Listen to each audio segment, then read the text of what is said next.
ఎవ్వరు నన్నడగని అతగాడి రూపేంటని అడిగితే చూపించనా నిలువెత్తు చిరునవ్వుని మెరుపుని తొలి చినుకుని కలగలిపి చూడాలని ఎవరికి అనిపించిన చూడొచ్చు నా చెలియని ఎన్నాళ్ళినా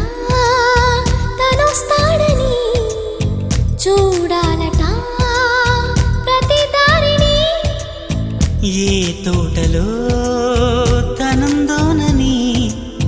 ఎటు పంపను నా మనసుని